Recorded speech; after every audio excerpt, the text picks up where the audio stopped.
오늘도 우리에게 생명의 말씀, 변함이 없는 진리의 말씀을 허락하신 하나님께 감사의 영광의 박수 올려드리겠습니다. 아멘. 할렐루야. 오늘도 하나님의 말씀을 통하여서 우리의 영혼이 소생케 되고 참 기쁨을 얻는 복된 시간이 되기를 간절히 소망합니다. 어느 날 부자지간에 사막길을 횡단을 하면서 아이가 이런 질문을 던지게 됩니다. 아빠, 그리스도인이 된다는 것은 어떤 거예요? 그리스도인은 어떤 사람들이에요? 아버지는 뭔가 이 아들에게 멋진 대답을 해주고 싶어 한참을 고민하다가 나귀를 가리키며 말했습니다. 아들아, 저 나귀를 한번 보렴. 무거운 짐을 지고도 이 사막길을 끝까지 걸어가지 않니? 그리스도인도 마찬가지란다. 끝까지 하나님으로부터 받은 사명을 감당하면서 믿음의 길을 끝까지 걸어가는 사람들이 바로 그리스도인이란다 라고 해주었습니다. 아버지는 내심 자신이 꽤 괜찮은 대답을 해주었다고 생각하며 속으로 흐뭇해하고 있었습니다. 그때 아이가 고개를 끄덕이며 이렇게 말을 하는 겁니다. 아, 그렇군요. 그러다 보니 교회를 다니는 사람들도 저 나귀처럼 고개를 푹 숙이고 다들 얼굴 표정이 어둡게 그렇게 다니는군요. 정말 아빠 말대로 나귀와 똑같아 보이네요. 이 아버지는 아이의 말에 어떤 말도 해줄 수가 없었다고 합니다. 이 예화가 오늘 우리 그리스도인들의 자화상이 아닌지를 돌아보게 됩니다. 오늘날 수많은 그리스도인들이 무거운 짐을 지고 근심과 염려에 찌들려 살아가고 있습니다. 분명 예수님을 믿고 신앙생활도 하지만 그 모습은 세상 사람들과 다를 바가 없는 모습으로 살고 있다는 것입니다. 여러분, 오늘 주님을 만나러 온 이 자리에 내 마음에 하나님이 주신 하늘의 기쁨이 있습니까? 그리스도인의 가장 뚜렷한 표지는 바로 기쁨입니다. 그리스도인이 된다는 것은 우리에게 찾아온 기쁨의 소식, 그 복음으로 인하여서 우리가 그 복음을 믿고 구원을 얻어 부활의 증인이 됨으로써 세상이 줄 수 없는 참 기쁨을 얻게 된 사람들입니다. 하지만 안타깝게도 오늘날 세상을 살아가는 성도들의 표정을 보노라면 마치 도살장에 끌려가는 어린 양이 된 듯 심각한 얼굴의 표정들을 보게 됩니다. 삶이 힘들어서 그렇겠지요. 사는 것이 녹록지 않은 것도 사실입니다. 그래도 최소한 우리가 하나님께 예배를 드리는 이 자리에서 우리의 표정은 달라야 하겠고, 예배를 드리기 전과 예배를 드리고 난 이후에 우리의 표정은 달라야 할 텐데, 근심하며 왔다가 예수님을 만나고도 근심하며 떠나갔던 부자 청년의 모습이 마치 우리들의 모습인 듯 싶어 안타까움을 금할 수가 없습니다. 한간에는 얼굴만 보고서는 이 사람이 하늘에 속한 사람인지 아니면 이 땅의 세상에 속한 사람인지를 분간할 수가 없다. 아무리 관상학자가 와도 이 사람이 그리스도인인지는 도저히 분간할 수가 없을 것이다 라고 웃지 못할 이야기를 하기도 합니다. 왜 우리는 기쁨을 잃어버렸을까요? 한 조사기관에 따르면 어린아이는 하루에 400번 이상을, 그러나 성인이 되고 나서는 5번에서 10번 정도를 하루에 평균 웃는다라고 합니다. 비교가 되지 않을 만큼의 차이 아닙니까? 제가 그러고선 저희 아이들을 볼 때 그냥 뭐가 그렇게 마냥 기쁘고 즐거운지 좀 조용히 해라 해도 웃고 웃습니다. 제가 이렇게 눈만 치켜 떠도 깔깔깔깔깔, 또 눈만 치켜 떠도 깔깔깔깔깔, 방구만 껴도 깔깔깔깔깔, 얼마나 그렇게 웃는지.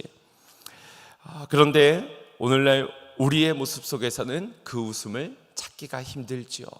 어제 하루를 돌아보십시오. 여러분은 어떤 이유로 기쁘셨고 웃는 일들이 있으셨습니까? 어린아이들은 빨리 어른이 되고 싶어 합니다. 왜냐하면 더 많은 것을 가지고 누릴 수 있고 또 자유롭게 하고 싶은 것 다 할 수 있으니 지금의 자신들보다 좀 더 기쁠 것이라는 생각을 가지는 겁니다. 하지만 이 아이들의 말이 마치 나도 빨리 어른이 되어서 기쁨을 잃어버리고 싶습니다 라고 말하는 듯 슬퍼 서글픈 생각이 들기도 합니다. 물론 그렇다고 우리가 나이가 들어서 어쩔 수 없이 모두가 기쁨을 잃어버릴 수밖에 없는 것은 아닐 겁니다. 하지만 부인할 수 없는 사실이 오늘날 우리는 기쁨을 잃어버리게 되었다는 것입니다. 많은 것을 가지고 많은 것을 경험하고 또 많은 것을 알고 많은 것을 누리게 된 만큼이나 기뻐야 할 것 같지만 오히려 우리의 마음은 가져서 불안하고 더 못 가져서 불안하고 또 알아서 근심하고 경험해서 두려워하며 삽니다. 그렇다면 남들보다 더 가져서 또 더 누려서 더 알고 더 경험해서 우리가 기뻐하려는 것, 그 출발점 자체가 잘못되어졌다라고 말할 수 있지 않겠습니까? 우리는 흔히 행복과 기쁨을 혼동하곤 합니다. 기쁨이 행복하고 행복하니 기쁘다, 이것을 연결짓곤 하는데 이 둘 사이에는 결정적인 차이가 있습니다. 행복, 해프니스라는 것은 이 해프닝이라는 어원으로부터 파생되어진 단어입니다. 여러분 해프닝 잘 아시죠? 우리가 예상치 못한 일들이 우발적으로 발생하게 되었을 때 우리는 해프닝이 벌어졌다라는 말들을 하곤 합니다. 다시 말해서 이 행복이란 철저히 조건이 붙는다는 것입니다. 복권에 당첨되는 엄청난 행운이, 길을 걷다가 우연히 돈을 줍게 되는 그런 놀라운 행운이 있어야지만, 이런 생각지 못한 이벤트가 벌어져야만 내 삶이 행복해진다는 생각을 가지는 겁니다. 그래서 행복은 예측할 수 있고 당연하게 여겨지는 평범한 일상 속에서는 우리가 도저히 느끼지를 못합니다. 그러다 보니 사람에게 행복을 명령하는 법은 없습니다. 성경 어디에도 너 오늘 행복해라, 당장 행복해져라, 그래야 된다라고 말씀하지 않습니다. 아무리 명령을 한다 해도 없던 행운이 갑자기 찾아오지 않는 것이기 때문입니다. 또한 이 행복과 기쁨은 우리는 자꾸 외부에서 찾으려고 하지요. 뭔가를 얻어서 행복해서 기쁘려고 합니다. 바깥에서 누군가 나를 선물을 줘서 타인으로부터 얻는 그 기쁨만을 기다리려 합니다. 그러니 도통 행복할 수 없고 내 인생은 불행하다, 내 인생은 그래서 기쁨이 없다, 타인에게서 나의 기쁨이 없는 이유를 말하고도 하지요. 그러나 성경이 말하는 기쁨은 다릅니다. 이것은 외부의 환경이나 우발적인 상황에서 좌우되는 것이 아니라 주 안에 있는 그분과의 관계 안에 그 뿌리를 두고 있기 때문입니다. 주님이 내 안에 계시고 내가 주님 안에 머물면서, 그러니 어떤 상황과 상관없이 우리는 그분으로 인하여 기쁨을 누릴 수 있는 것입니다. 이것이 성경이 말하는 기쁨입니다. 그래서 말씀하시는 것입니다. 주 안에서 기뻐하라. 다시 말하노니 기뻐하라. 우리가 주님 안에 있다면 마땅히 기뻐할 수 있고 또한 기뻐해야만 한다는 것입니다. 너희의 기쁨을 위해 주님께서 오셨기에, 너희의 기쁨을 위해 오늘도 말씀해 주시기 때문입니다. C.S. 루이스는 그의 저서인 영광의 무게라는 책에서 인간의 비극이 어떻게 오게 되었는지를 통찰하며 이런 문장을 기록하였습니다. 오늘날 사람들이 싸구려 기쁨으로 너무 쉽게 즐거워하며 살아간다. 우리는 그렇게서 쉽게 만족도 하지만 또 쉽게 절망하고 공허함을 느끼곤 합니다. 우리가 기쁨을 잃어버리는 이유 중 하나가 바로 이것입니다. 값싼 싸구려의 기쁨을 중독되어졌기 때문입니다. 홈쇼핑을 보면서 구매를 누르면서 여러분 기쁘시죠? 띵동 택배가 오는 게 그렇게 기다려질 수가 없습니다. 여기 채널 돌려서 나랑 맞는 사이즈가 있네, 나도 저 모델처럼 저렇게 예쁘게 갖춰지지 않을까, 홈쇼핑을 하면서 기쁘고, 맛있는 맛집에 웨이팅을 해서 기다렸다가 먹게 되었을 때 기쁘고, 우리는 그렇게 세상에서 예수님이 아니어도 줄 수 있는 즐거움에 취해 살아갑니다. 재미있는 놀이가 많고요, 또 자극적인 게임도 있고요, 도박이나 술의 짜릿함이 있습니다. 또한 주식이나 복권으로 돈을 벌게 되면 마치 세상을 다 가진 것처럼 느껴지고, 승진을 하게 되었을 때, 사업에 성공을 하게 되었을 때 더할 나위 없이 나는 행복하고 기쁘다라고 말합니다. 그러나 이런 것들이 기쁨의 대용품, 즉 가짜 싸구려 기쁨입니다. 이 가짜 기쁨의 특징은 시간이 갈수록 같은 곳으로는 더 이상 기뻐지지 못한다라는 특징이 있습니다. 그래서 더 자극적인 것으로, 더 큰 것으로, 그래서 그것들로 기쁨을 얻으려 합니다. 그러다 보면 결국 우리를 허망하게 만드는 끝에 도달하게 되지요. 바울은 당대 최고의 엘리트 가문에서 모든 명예와 권력을 누려보며 살았던 사람입니다. 부족한 것이 없었던 그의 인생 가운데 눈이 멀게 되고 예수 그리스도를 만나고부터는 이전에 누려왔던 모든 기쁨들이 다 가짜였다는 사실을 깨닫게 됩니다. 그는 즉시 배설물과 같은 가짜 대용품 기쁨들을 버리기 시작합니다. 가짜를 버리는 것이 전혀 아깝지 않았던 이유가 무엇입니까? 진짜를 만났기 때문입니다. 진짜 기쁨, 진짜 보물을 발견한 사람이 주 안에서 있는 그 기쁨으로 만족을 하게 되는 것입니다. 우리 안에 예수님이 충만하면 가짜의 기쁨은 더 이상 거들떠보지를 않을 것입니다. 뭐가 없어서, 남들과 비교해서 뭐가 부족해서 누가 이랬는데 나는 이렇고, 그것으로 불평하지도 않습니다. 참 기쁨을 얻었는데 가짜 기쁨을 잃어버렸다고 원통해야 하겠습니까? 잃어버릴까봐 불안해 하겠습니까? 진짜 기쁨을 아는 사람이 썩어질 그것들을 붙잡으면서 아이고 못 간다, 아이고 못 보낸다 질질 짜면서 울부짖겠습니까? 미련을 두지 않고 버릴 것입니다. 쓰레기통에 어울리는 것은 버려지는 것이지요. 바울은 오늘 본문에서 이 참 기쁨을 알았기에 그 기쁨을 누리라고 이렇게 선포하고 있습니다. 본문 4절입니다. 시작. 주 안에서 항상 기뻐하라. 내가 다시 말하노니 기뻐하라. 아멘. 성경 66권 중에는 핵심 주제를 뽑아 별칭이 붙여진 몇 권의 책들이 있습니다. 대표적으로는 잠언은 지혜의 책이고, 시편은 찬송의 책이요, 또 이사야는 메시아 예언에 관련된 책입니다.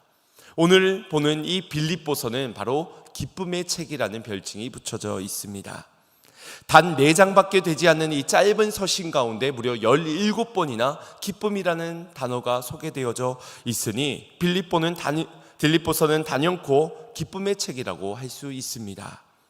놀라운 것은 이 기쁨의 편지를 썼던 당시의 바울의 상황입니다. 그는 지금 차디찬 감옥에 갇혀 있습니다. 복음을 전하다가 잡혀 들어와 내일 죽을지도 모르는 위기의 상황에 직면해 있습니다. 그런데 그런 그가 빌립보 교회 성도들에게 편지를 쓰면서 기뻐하세요, 다시 말하는데 기뻐하셔야 합니다 라고 말을 하는 겁니다. 우리가 기쁨이 좋은 줄 알고 기쁘고 싶은 마음도 있지만, 여러분 항상 기뻐하는 것이 가능한 일입니까? 여러분 한번 속으로 대답해 보시길 바랍니다. 기뻐하시기 바랍니다 하면 네 알겠습니다, 이제 항상 기뻐하겠습니다 라고 말이 나옵니까? 아니면 목사님이 내 처지가 안 돼봐서 그래요, 내 처지 되면 그런 말이 쏙 들어갈 겁니다, 그런 말이 생각이 되어질까요? 바울은 빌립보 성도들에게 이 편지를 보내며 그럼에도 불구하고 기쁨을 명령하고 있습니다. 이 빌립보서의 17번의 기쁨의 단어를 보면 거의 대부분이 기뻐하라는 명령어로 되어져 있습니다. 해도 되고 안 해도 되는 그런 옵션이 아니라, 기쁨은 그리스도인이라면 마땅히 행해야 하는, 명령에 순응해야 하는 우리의 책임이자 의무라는 것입니다. 우리가 이 명령을 따르고 수행해야 하는 이유는 우리가 모두 하나님의 자녀요, 거룩한 백성이요, 천국 시민자들이기 때문입니다. 빌립보서 3장 20절 말씀에서 이렇게 말씀합니다. 합독합니다. 그러나 우리의 시민권은 하늘에 있는지라 거기로부터 구원하는 자 곧 주 예수 그리스도를 기다리노니. 아멘. 여기에 우리의 신문이 뭐라고 말씀합니까? 하늘에 있는 천국 시민권자들이라고 말해주고 있습니다. 우리가 대한민국 국민으로서 지켜야 할 의무가 있지요. 예전에는 그 4대 의무라고 해서 다들 많이들 외우시고 하셨는데, 우리에겐 국방의 의무, 납세의 의무, 또 교육의 의무, 노동의 의무가, 근로의 의무가 주어집니다. 우리로 하여금 국민으로서 누리는 권리에 대한 책임을 져야 하는 것이고, 또 우리가 누리는 이 권리를 안전하게 보장받기 위해서도 우리는 이 사회적 기반의 헌법에 명시되어진 의무를 지켜나갈 필요가 있습니다. 그런데 우리는 대한민국 국민이면서 보다 더 위대한 천국의 시민자들이 아닙니까? 그런 우리가 지켜야 할 제1의 의무가 있다라고 한다면 그것이 바로 기쁨인 것입니다. 만약 천국 시민으로서 하나님 앞에서 거룩한 서약을 하게 되는 순간이 있다면 우리는 이렇게 서약해야 할 것입니다. 오른손을 들고 나는 하나님 앞에서 항상 기쁘게 살아가겠습니다. 둘, 나는 어떤 상황이 온다 하더라도 하나님으로 기뻐하며 살겠습니다.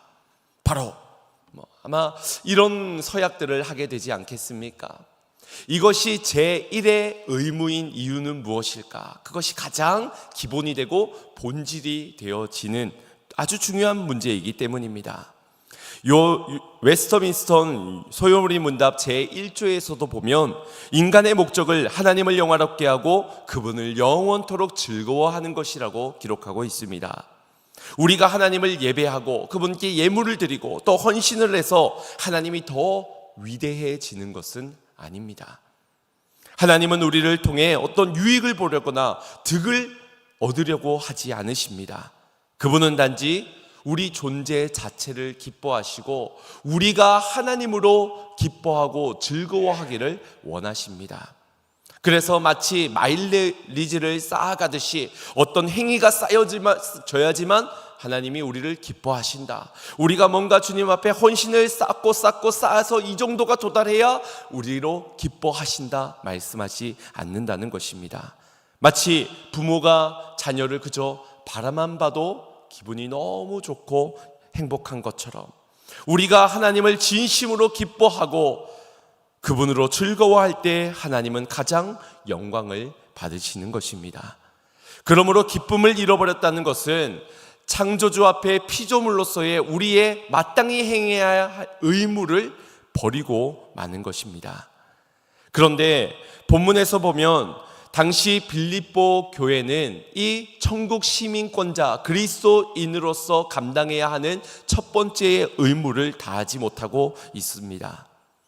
앞장인 빌립보서 3장에서 바울은 외쳤습니다. 우리를 위해 죽으시고 우리를 위해 부활하신 그 주님을 바라보며 오직 표대 되신 예수 그리스도를 향해 다른 박질해야 하는 우리는 천국 시민권자들입니다. 그 본향을 향해 믿음으로 기쁨으로 나아가야 됩니다를 외쳤던 그인데, 지금 빌립보 교회 성도들은 기쁨을 잃어버린 듯 보이는 것입니다. 원인을 보자면 오늘 본문인 2절 말씀의 기록처럼 교회에 매우 두 강력한 리더십이 있었습니다. 유오디게와 순두게라는 두 여인이었는데 교회에 강력한 리더십을 행사할 만큼 교회를 위해서는 물불 가리지 않고 헌신을 했던 여인들로 보여집니다. 하지만 서로 어떤 사정인지는 모르지만 서로 마음이 맞지 않는 문제로 인하여서 갈등을 빚게 된 것입니다. 과연 이들에게, 이 두 사람에게 기쁨이 있을까요? 기쁨이 있었다면 이처럼 갈등이 오래도록 지속되진 않았을 겁니다. 아마 감옥에 갇혀져 있는 바울에게까지 전해질 리도 만무할 겁니다. 하지만 기쁨이 없으니 사사건건 다툼이 일어나는 겁니다. 쟤는 저게 문제야. 아유, 쟤는 저거 또 저래. 아니, 내가 이렇게 하라 그랬잖아. 아니, 그렇게 하면 안 돼. 라고 하며 다툼이 계속되면서 오히려 그때가 되면은 이제 기쁨을 얻고 싶어서 내가 쟤를 싸워서 이겨야겠다. 내 주장이 옳다는 것을 증명해내야 되겠다. 이제는 기쁨의 승리를 얻기 위해 싸우려 합니다. 오늘날 교회 안에서 이런 일들이 워낙 자주 일어나기 때문에 크게 대수롭지 않게 넘길 수 있습니다. 그러나 부활의 증인의 연합체인 교회가 기쁨이 의무인 성도 간에서 그럴 수는 없고 그래서는 안 되는 것입니다. 예수님께서 공생의 기간 당신의 죽으심에 대해서 말씀을 전하였을 때 제자들은 근심하였습니다.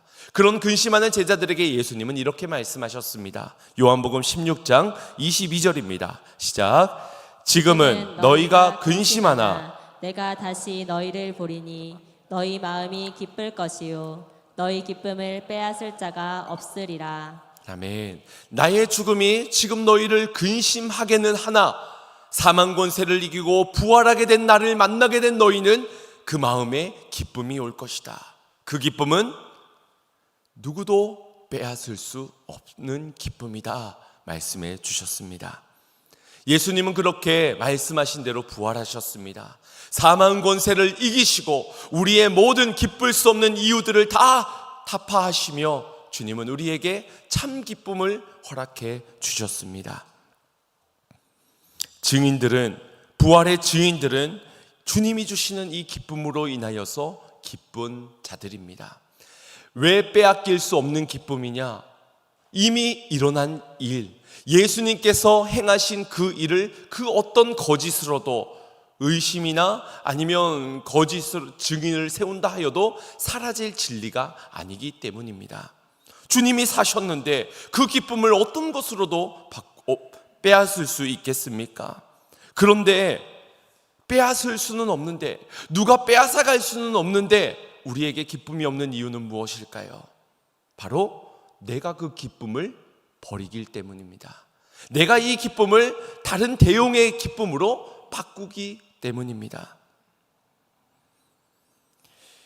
내가 선과 악을 판단하는 기준을 가지고 남을 판단하고 정죄하면서부터 우리는 관계가 일그러지기 시작합니다. 그제서는 사랑도 없고요, 용서도 없고요, 관계가 틀어지면서부터 찾아오면 근심과 염려와 분노와 불평이 쌓이게 됩니다. 기쁨은 찾아볼 수가 없게 되는 것이죠. 이게 저 사람이 뺏어갔다고 생각하는 것이지만 내가 저 사람이 악이야, 저 사람이 잘못한 거야, 저 사람이 문제야 라고 판단하고 정죄하는 거기에서부터 내가 기쁨을 놓치고 만 것입니다. 하나님께서는 선과 악을 알게 하는 선악과를 따먹지 말라고 하셨습니다. 그런데 하나님처럼 되고 싶어, 하나님의 영역을 갖고 싶어 우리는 선과 악을 판단하고자 선악과를 취하였습니다. 판단해서는 안 됩니다. 구별할 수 있어야 됩니다. 구별한다면 정죄하지 않습니다. 사랑하고 용서하고 기도하고 배려하며 하나 되기 위해 기쁨의 자리로 초청하기 위한 선한 일을 행할 것입니다. 하나님과의 관계의 문제, 인간 사이의 관계의 문제, 이 모든 문제는 우리가 기쁨을 놓치는 선과 악을 판단하려는 행위에서부터 비롯되어진 요소입니다. 본문 1절 말씀을 보시면 바울은 빌립보 성도들을 향해 내가 사랑하고 또 사모하는 형제들이여 나의 기쁨이여 면류관을 쓴 자들이라고 칭하였습니다. 그들의 존재 자체가, 빌립교의 성도들 그 자체가 바울에게는 기쁨이었던 것입니다. 뭔가 나에게 유익을 끼쳐서 내가 감옥에 있는데 애를 써서 지금 저들이 뭔가 신앙생활을 잘하고 있어서가 아니라 존재 자체로 기뻐하고 있는 것입니다. 그런데 그 공동체는 지금 기쁨을 잃어버렸습니다. 유오디에와 순두계 두 사람의 문제만이 아니라 공동체도 함께 기쁨을 잃어버렸습니다. 왜일까요? 두 사람이 다투는데 제일 재밌는 게 싸움 구경이라고 거기에서 어디 뭐라고 이야기하는지 들어보자, 뒷담화하는 것도 들어주자 하다 보니 야, 내가 들어봤는데 유오디아가 맞는 것 같아. 아니야, 순두개가 맞아. 야, 네가 잘못 생각한 거야 라고 하면서 편을 갈리기 시작하고, 어떤 사람은 야, 둘 다 문제야, 둘 다 아주 못돼 처먹어가지고 서로 물어뜯고 찢고 맛보고 즐기고 얼마나 악하게 싸우는지 둘 다 문제야. 판단하면서부터 정죄하게 되고 정죄함으로부터 기쁨은 사라진 그 자리에 날이 선 비난과 비판과 염려가 들어차게 되는 것입니다. 바울은 이러한 문제로 신음하고 있는 빌립보 교회를 향해 한 가지 해결책을 제시합니다. 5절 말씀 합독하겠습니다. 너희 관용을 모든 사람에게 알게 하라. 주께서 가까우시니라. 아멘. 여기 관용이라는 헬라어가 에피에이케스라는 단어입니다. 자신의 권리를 기꺼이 타인에게 내어주고 너그럽게 대하는 넓은 마음입니다. 단순히 성품이 좋고 나쁘고의 문제가 아닙니다. 이 마음의 그릇이 넓어서 포용을 할 수가 있는 겁니다. 좀 이상한 행동을 해도 그럴 수 있지, 괜찮아, 그럴 수도 있는 거야, 아유 뭐 그 정도 가지고 나는 선과 악을 판단하지 않겠다, 구별하되 판단하여 정죄까지 나아가지 않겠다. 그건 오직 하나님의 심판의 영역이니 나는 다만 그 영혼을 위해 기도해 주겠다, 사랑으로 용서해 주겠다, 섬김의 손길을 내밀겠다. 이 관용의 마음, 이것은 수용하는 영적 넉넉함을 가리킵니다. 그런데 우리의 마음은 어떻습니까? 이 관용의 마음보다는 판단의 마음이 먼저 번뜩 들게 되지요. 뭐라고? 어떻게 네가 나한테 그럴 수가 있어? 그럴 수 없지. 네가 그래서는 안 되지.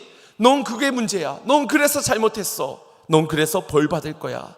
정죄의 칼을 휘두르는 순간 우리 안의 기쁨은 즉시 파괴되고 상대방의 기쁨도 즉시 파괴를 시키며 공동체는 함께 기쁨을 잃어버리고 마는 것입니다. 성경 속 수로보니게 여인을 생각해 보십시오. 그녀는 이방의 여인으로서 딸의 병을 고치기 위하여 예수님 앞에 은혜를 간구하려 나아왔습니다. 그런데 예수님은 어떻게 하셨습니까? 그녀를 매몰차게 내몰며 개들에게 나누어 줄 것은 없다라고 하였습니다. 엄청난 모욕을 느낄 만한 그런 언사가 아닙니까? 그런데 그때 그녀의 반응을 보십시오. 마가복음 7장 28절입니다. 올소이다. 주님, 올소이다마는 상 아래 개들도 아이들이 먹던 부스러기를 먹나이다 라고 하며 자신을 철저히 낮추고 있습니다. 이것이 바로 관용의 마음입니다. 은혜를 담을 수 있는 마음, 하나님이 하실 것을 기대하며 품는 마음, 내가 정죄하지 않아도, 내가 판단하지 않아도, 내가 뜯어고치지 않아도, 내가 싸우지 않아도 하나님이 하실 것이라는 기다림 속에서의 믿음. 하나님이 허락하시는 모든 것이 은혜요, 저 사람과의 만남도, 우리가 하나 되게 된 이유도, 우리가 공동체가 된 목적도 하나님 편에선 선하시다. 작은 은혜일지라도 감격할 줄 아는 넉넉한 마음, 이 관용의 마음이 있을 때 비로소 우리의 마음은 예수님의 성품을 닮은 같은 마음이 되게 되고 그 마음 안에 기쁨이 샘솟게 되는 것입니다. 바울은 덧붙입니다. 주께서 가까우시니라. 죽으시고 부활하신 예수님께서 심판주로 오실 것이라는 종말론적인 신앙을 말합니다. 부활의 증인이 무엇을 기다리겠습니까? 저 사람이 나에게 사과하는 것을 기다리겠습니까? 저 사람이 변화되어지는 것을 기다리겠습니까? 물론 그런 기다림도 필요하고 있을 수 있겠지만 진짜 기다리는 것은 신랑 되신 예수 그리스도입니다. 그분이 오셔서 모든 문제를 해결하실 것인데 무엇이 문제가 되겠습니까? 아까 보았던 빌립보서 3장 20절 말씀해 보십시오. 거기 하반절에 보면 거기로부터 구원하는 자 곧 주 예수 그리스도를 기다리노니, 하늘 시민권자들은 다른 것을 기다리는 사람들이 아닙니다. 이만 천국을 기쁨으로 누려가면서 완성되어진 그 나라를 바라보며 살아가는 자들입니다. 그 마지막 때에 우리의 모든 억울함을 풀어주실 것이요, 악을 심판하실 터인데 어찌 내가 재판 자리에 앉아서 재판관이 심판자가 되려 합니까? 바울은 지금 무엇 때문에 그 사람과 싸우고 분쟁하고 갈등을 빚으면서 우리에게 주신 이 주님의 놀라운 기쁨을 낭비하려 하십니까를 묻고 있는 겁니다. 이미 주셨는데 완성되어질 그 기쁨인데 왜 기뻐하지 못하느냐라고 묻고 있는 것입니다. 우리가 판결을 할 때 이 가벨봉을 내리치듯이 우리는 삶을 그렇게 살아갑니다. 판단하고 정죄하고 구별 지으면서. 하지만 이 모든 가벨봉을 내려놓고 모든 판단을 주님께 맡길 때 주 안에 있는 우리에게 기쁨이 회복되게 될 줄로 믿습니다. 십자가의 무한한 관용으로 주신 이 기쁨, 거기 십자가에서 내 모든 허물과 죄를 사하여 주신 그 관용의 마음에 감사하며 그 마음으로 살아가 주신 기쁨을 빼앗기지 않는 저와 여러분이 되기를 간절히 소망합니다. 사랑하는 성도 여러분, 우울한 기독교인이 있을 수 있을까요? 그리스도인인데 우울하다. 이것은 어떤 면에서는 모순적인 말입니다. 어떻게 그리스도인인데 기뻐해야 하는 의무가 주어진 그리스도인이 우울할 수 있습니까? 물론 우울함의 감정은 뜻하지 않게 찾아오고 그런 감정을 느낄 수 있습니다. 영적 침체로 인하여서 혹은 타인으로 인하여 상황으로 인하여 깨어진 세상에 살아가다 보면 우울함도 때로는 분노도 화남도 짜증도 우리 안에 있을 수 있습니다. 그러나 거기에 머물러야 하는 것은 아닙니다.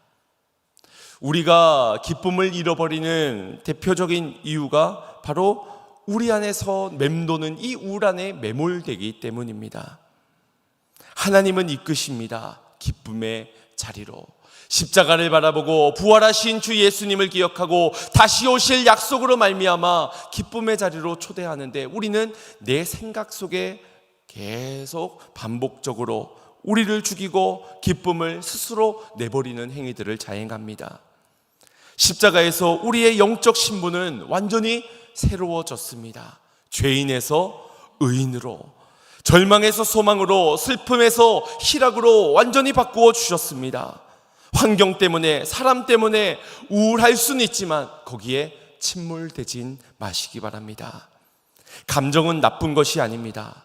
그러나 기쁨을 몰아내는 감정, 예수님께서 우리로 하여금 십자가에서 모든 것을 치유하시사 허락하신 그 기쁨을 낭비하고 버리는데 허비되어지는 그 감정은 버려야 합니다.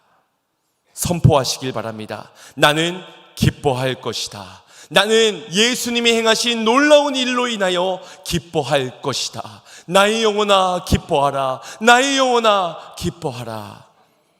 그래서 기쁨은 상황의 산물이 아니라 천국 시민으로서의 영적 결단인 것입니다. 우리가 신앙생활을 하면서 이 기도가 훈련이 되어져야 하는 것처럼 이 기쁨의 생활도 늘 되어질 수 있도록 훈련이 되어져야 합니다. 우리에게는 좋은 영적 습관들이 있습니다.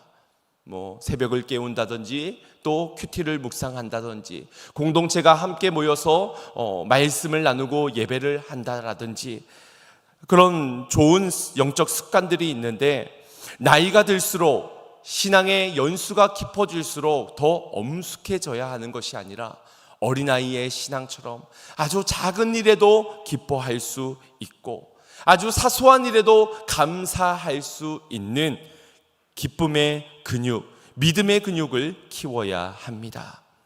바울이 기뻐하라 라고 말했으면서 내가 다시 말하노니 기뻐하라, 왜 잔소리처럼 2번 반복이나 하였을까요? 거듭 강조하신 이유는 우리가 그만큼 원망과 불평을 어떻게든 찾아서 거친 말을 쏟아내는 고질적인 죄성이 있는 자들이기 때문입니다. 명령까지 하신 이유는 그만큼 우리의 죄성은 그것을 반하기 때문입니다. 광야의 이스라엘 백성들을 보십시오. 만나와 메추라기를 먹으면서 구름 기둥과 불 기둥으로 우리를 이끌어 주시면서도 기어코 불평의 제목들을 찾아내고야 말지 않습니까? 마치 불평을 작정하기로 한 사람처럼 아이고 죽겠네, 이대로는 못 사네, 괜히 내가 따라 나와서 여기에서 죽는구나, 그냥 애굽에서 살걸, 그때 그냥 거기에 머물걸, 후회와 한탄으로 누군가를 원망하고 불평하기까지 합니다. 불평이 습관이 되고 나면은 아무리 천국이 약속이 되어져 있어도 천국 시민권자 하더라도 주저앉을 수밖에 없습니다. 이는 우리 시민들이 세금을 내지 않으면 탈세자가 되는 것처럼 기쁨을 잃어버리고 근심하고 불평하고 원망하는 것은 영적인 탈세자가 되고 마는 것입니다. 우리가 기쁨을 잃어버리는 이유는 환경의 열악함도 사람의 문제도 아닌 자기 중심적인 내 생각의 감옥에 갇혀 있기 때문입니다. 비교의 생각, 염려와 근심의 생각, 자기 자신만 생각하는 이기적인 생각, 내 생각만 옳다라고 말하는 교만한 생각까지 내 생각의 부정적인 감옥에 갇혀 계속 그 생각을 맴돌고 하다 보니 기쁨을 잃어버리고 마는 것입니다. 비록 우리의 육체는 고통을 당할 수 있고 굶주릴 수 있고 그런 지옥과 같은 세상에서 속하여 살아갈 수 있지만 우리의 영혼은 하늘에 속해져 있습니다. 우리의 생각은 언제나 주님을 향해야 하고 하나님의 말씀 안에 거해야 하며 하나님의 약속 안에 서야 합니다. 그래야 누구도 빼앗을 수 없는 그 기쁨의 성벽이 쌓여져 갈 수 있는 겁니다. 비천과 풍부, 배고픔과 궁핍 속에서도 일체의 만족의 비결을 배웠다는 이 바울의 고백처럼 우리도 어떤 상황에서도 주님 안에 있음을, 주님의 약속 안에 거하는 하늘에 속한 신부님을 믿음으로 선포하시기를 바랍니다. 유대인 정신과 의사이자 철학자인 빅터 프랭크 박사는 나치의 수용소라는 지옥 같은 환경에서도 우리가 빼앗기지 않을 수 있는 한 가지가 있다라고 하였습니다. 그 한 가지는 인간에게서 모든 것을 빼앗아갈 수는 있어도 주어진 상황에서 자신의 태도를 결정할 수 있는 마지막 자유만은 빼앗아갈 수 없다라고 하였습니다. 돌로 쳐 죽임을 당하는 순교의 현장에서 주님, 저들의 죄를 사하여 주옵소서, 이 기도를 막을 수가 없는 겁니다. 하나님, 내 영혼을 받아 주시옵소서, 기쁨으로 하늘 보좌에서 벌떡 일어나시는 예수님을 발견한 스데반 집사의 그 미소를 빼앗을 순 없는 것입니다. 우리의 인생도 마찬가지입니다. 지옥 같은 세상이지만, 깨어진 세상이지만, 죄인들의 공동체이지만 그 속에서도 우리의 마지막 허락하신 이 자유로 선택할 수 있는 기쁨을 빼앗기지 마시길 바랍니다. 기뻐하시고 감사하시고 찬양하시고 주님을 누리는 여러분들 되시기를 바랍니다. 사랑하는 성도 여러분, 깨어진 관계에서는 십자가의 관용이 필요합니다. 불안한 현실 속에서는 감사의 기도가 터져나와야 하고 한숨이 가득한 우리의 인생이지만, 그러나 복음으로 인하여 예수 그리스도로 인하여 주님 안에서 우리는 기쁨의 노래가 회복되어져야 할 줄로 믿습니다. 기쁨을 회복하는 성도님들 되시기를 바랍니다. 여러분이 기뻐서 여러분의 가정이 기쁠 수 있도록, 여러분의 가정을 기쁘고 우리 교회가 세상이 빼앗을 수 없는 기쁨이 충만한 그런 교회가 되어 세상이 담당치 못하는, 세상이 두려워하는 기쁨의 공동체가 되기를, 기쁨을 충만한 그리스도인들이 되시기를 주님의 이름으로 축원드립니다. 축원드립니다. 주신 말씀 생각하시면서 우리 다 함께 자리에 일어나 기쁨으로 함께 찬양했으면 좋겠습니다.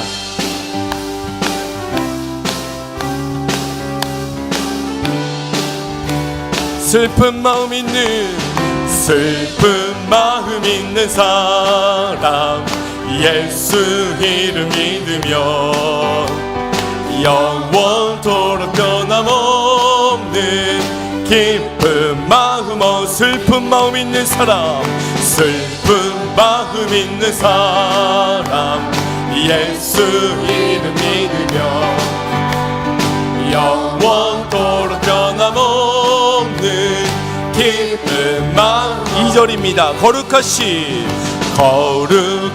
주의 이름, 너희 노래 삼아라. 반란치 향할 때에 주께 기도를 예수의 이름은 세상의 소망이요. 예수의 이름은 천국의 기쁨. 믿음으로 고백합니다. 존귀하신 주의 이름 우리 기쁨 되도다. 주의 품에 안길 때에 기뻐. 다시 한번 더 고백합시다. 존귀하신 주의 이름 우리 기쁨 되도다. 주의 품에 안기요 예 기뻐. 찬송부 예수의 이름은 세상에 소망이요. 예수의 이름은 천국의 예수의 이름은 세상의 소망이요. 예수의 이름은 천국의 기쁨일세. 예수의 이름은 세상의 소망이요. 예수의 이름은 천국의 기쁨. 찬송하라 찬양하라 내 영혼아. 찬송하라 내 영혼아. 내 속에 있는 것들아 다 찬양 선포합니다. 기뻐하라 내 영혼아. 기뻐하라 내 영혼아. 내 속에 있는 것들아 다 기뻐하라. 아멘. 주님께서 십자가에서 우리의 인생의 모든 문제를 담당하시며 우리에게 기쁨을 허락하여 주셨습니다. 어떤 것으로도 빼앗길 수 없는 이 기쁨을 어찌 스스로 허비하고 낭비하고 버리려 하십니까? 다른 기쁨으로 대용되어지는 듯하나 그렇지 않습니다. 여러분, 오직 주님께만 있는 기쁨입니다. 주 안에만 있는 그 기쁨입니다. 그것을 빼앗기지 마시고 영원히 기뻐하는, 주님으로 인하여서 영원히 기뻐하는 우리의 인생이 되기를 소망합니다. 주여, 나의 상한 심령 위에 아버지 하나님의 기쁨을 충만하게 허락하여 주시옵소서. 내 안에 샘솟는 기쁨이 흘러넘치어 가정의 기쁨이 되게 하여 주시고, 교회의 기쁨이 되게 하시고, 이 땅의 기쁨이 되게 하여 주시옵소서. 우리 함께 주여 한번 부르짖고 기도합시다. 주여, 사랑의 주 하나님,